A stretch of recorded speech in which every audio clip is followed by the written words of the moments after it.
दिल्ली सरकार की वित्त मंत्री आतिशी ने आज 4 मार्च को दिल्ली का बजट 2024 पेश किया। आतिशी ने 2024-25 के लिए 76,000 करोड़ रुपए का बजट पेश किया है। बजट के दौरान वित्त मंत्री आतिशी ने बड़ी घोषणाएं की है। आतिशी ने बजट में 18 साल से ऊपर की महिलाओं को हर महीने 1,000 रुपए देने की घोषणा की है।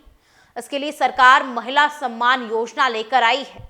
विधानसभा में बजट के दौरान आतिशी ने कहा कि अब तक अमीर का बच्चा अमीर होता था और गरीब का बच्चा गरीब ही रह जाता था, लेकिन केजरीवाल सरकार ने इसे बदला है। आज मजदूरों के बच्चे भी मैनेजिंग डायरेक्टर बन रहे हैं। इस साल शिक्षा के लिए 16,396 करोड़ का बजट रखा गया है। उन्होंने कहा कि सदन में मौजूद सभी लोग भगवान राम से प्रेरित हैं। हम पिछले 9 साल से राम राज्य का सपना पूरा करने के लिए दिन रात मेहनत कर रहे हैं। दिल्ली की वित्त मंत्री बोली कि 2014 में दिल्ली की जीएसडीपी 4.95 करोड़ थी और पिछले 10 साल में ये करीब 2.5 गुना बढ़कर 11.08 लाख करोड़ हो गई है। प्रति व्यक्ति आय 2014 में 2.47 लाख सालाना थी और अब ये 4.62 लाख हो गई है। हमने सिर्फ केजरीवाल सरकार का 10वां बजट नहीं पेश किया है, बल्कि 10 सालों में दिल्ली की बदलती तस्वीर को पेश किया है। आगे वित्त मंत्री आतिशी ने क्या कुछ कहा, ये एक बार आप भी सुनिए। माननीय अध्यक्ष महोदय, मैं इस सम्मानित सदन में वित्तीय वर्ष 2024-25 के बजट का प्रस्ताव प्रस्तुत कर रही हूँ। ये हम सबके लिए गर्व की बात है कि आज अरविंद केजरीवाल जी की सरकार का 10वां बजट इस दिल्ली विधानसभा में प्रस्तुत हो रहा है। मैं इस उपलब्धि के लिए सबसे पहले दिल्ली के लोगों का धन्यवाद करना चाहती हूँ, जिन्होंने हमेशा हमारी सरकार पर अपना प्यार, अपना आशीर्वाद और अपना भरोसा बना के रखा है। मैं व्यक्तिगत तौर पे दिल्ली के मुख्यमंत्री अरविंद केजरीवाल जी का धन्यवाद करना चाहती हूँ, जिन्होंने मुझ पर भरोसा करके वित्त मंत्री के तौर पर दिल्ली विधानसभा में बजट प्रस्तुत करने का मौका दिया।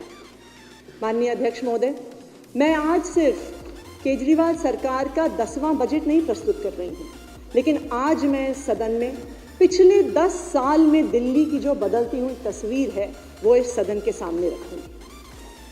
अध्यक्ष महोदय, 2013 में जब हम लोग राजनीति में आए ही थे तो मैं देखती थी कि दिल्ली के लोगों का राजनीति से, लोकतंत्र से भरोसा ही उठ गया था।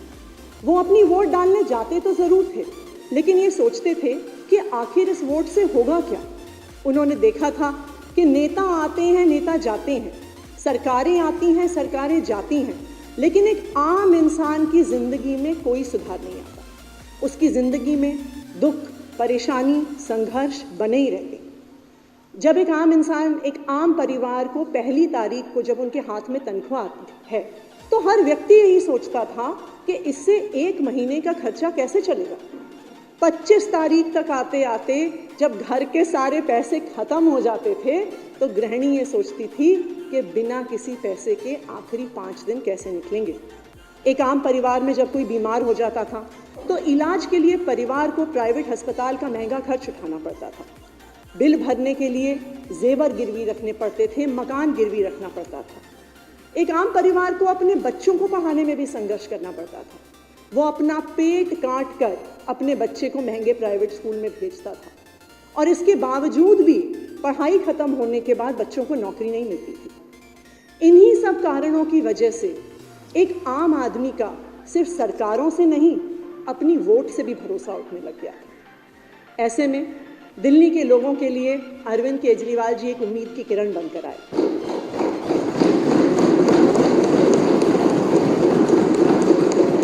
दिल्ली के लोगों ने उनकी सच्चाई पर भरोसा किया, उनकी ईमानदारी पर भरोसा किया और भारी बहुमत देकर उन्हें अपना मुख्यमंत्री बनाया।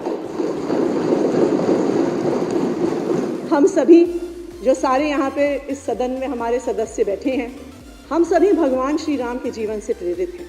इसलिए हमने दिल्ली में राम राज्य के सपने को साकार करने का संकल्प लिया। रामचरितमानस में भी लिखा है कि राम राज नब गेस सुनु, सचराचर जग माही, काल करम सुभाव गुण, कृत दुख काहू ही नाही। अर्थात श्री राम के राज्य में जड़ चेतन सारे जगत के काल कर्म स्वभाव और गुणों से उत्पन्न हुए दुख किसी को भी नहीं होते। और इसी राम राज्य के सपने को साकार करने के लिए हम पिछले 9 साल से दिन रात मेहनत कर रहे हैं।